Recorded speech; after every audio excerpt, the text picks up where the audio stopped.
At 5, the city of Fairhope encouraging people who live there to go easy on watering their yards and use the water they have, because last year the city had to restrict use because of a low water table and excessive use. Our Hal Sherrick is learning that the city has seen some high water usage right now, and he has more on this story. It was last June when Fairhope came close to imposing mandatory water restrictions on its residents.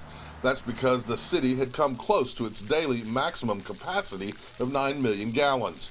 Spring isn't yet here, and there are already concerns again. The superintendent of the Fairhope Water Department recently told the city council more than 6.7 million gallons of water were used in one day in February. When you have that, again, an extended period of time without rain, people start using their water.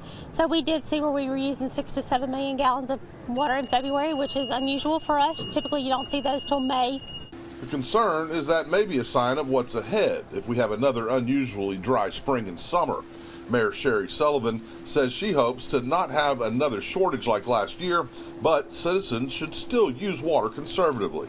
Hopefully we'll continue to get rainfall and we won't see that happen again.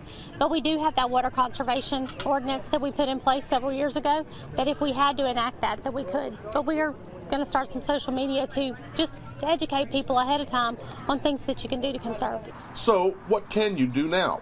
One thing Old Time Feed on Greeno Road did after last year's shortage was install a water meter just for the irrigation system so they can monitor usage. The strain on the system comes from irrigating lawns and gardens. Experts here say it's important to know when and how much to water.